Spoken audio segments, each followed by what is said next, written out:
السلام علیکم ورحمت الله وبرکاتہ. زه یم تاسو ورور ولی الله عزل بیا د پښتو ټک یوټیوب چینل لاړه تاسو په خدمت کې حاضر یم. ملګرو په نوې ویډیو کې ما تاسو ته لپاره یو بالکل نایاب اپلیکیشن راوړی دی. داسې اپلیکیشن دی که ستاسو په موبایل باندې لاک هډوي هم نه او ستاسو موبایل به داسې ځایږي کې پاتې شي چې د هغې نه وروستو تاسو دا شک وي چې زما د موبایل کې به چا کم اپلیکیشن استعمال کړی وي، څونه ټایم به استعمال کړی وي، د هغې پوره ډیټیل به تاسو ته میلاویږي په دغه اپلیکیشن کې. هر اپلیکیشن چې تاسو څونه ټایم استعمال کړی وي، چا استعمال کړی وي، د هغې پوره معلومات به تاسو له درکوي، څونه نیټ ستاسو خرڅ کړی وي، هر څه چې دي د هغې پوره معلومات به تاسو ته په دغه اپ کې میلاویږي. نو ویډیو تر اخره پورې وګورئ، ویډیو سکپ کوئ مه. خو دې نه مخکې تاسو ته یو وړوکی درخواست کوم که تر اوسه تاسو زموږ پښتو ټک یوټیوب چینل نه سبسکرایب کړی، دا سبسکرایب کړئ او خوا کې د غنټۍ نشان هم کلیک کړئ چې زموږ نوې ویډیوز تاسو ته په وخت باندې در رسي. نو ملګرو دې لپاره به تاسو ته د اپلیکیشن ضرورت وي. د دغه اپلیکیشن لینک موږ تاسو ته ډسکرپشن کې درکړی دی. کله چې دغه اپلیکیشن تاسو خپل موبایل ته انسټال کړئ، دا به سمپلی ستاسو نه یو پرمیشن چاند غواړي. ټیک ده، کله چې تاسو پرمیشن ورکړئ، دلته تاسو له مکمل اپ یوزیج راوستو چې تاسو اف څونه پیری استعمال کړی دي.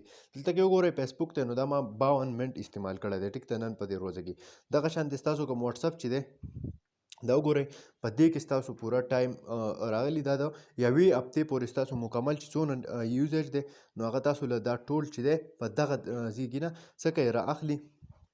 دغه شانتې تاسو وګورئ کوم کلاک ټایمر چې دی هغه پکې هم تاسو ته میلاویږي.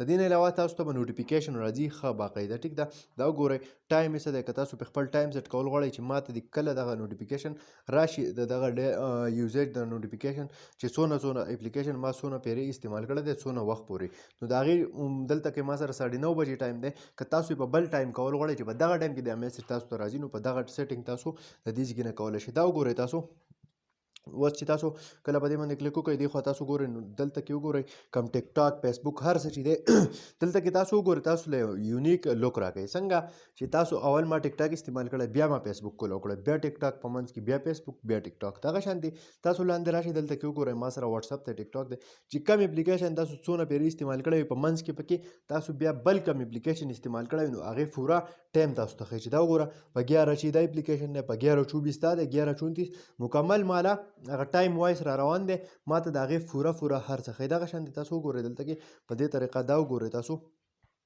ته مکمل ښیي چې 10 منټ یوز. ټیک ده، په 30 منټ کې ما 10 منټ چې دی دا اپ استعمال کړی دی، 14 منټ مې دا استعمال کړی دی.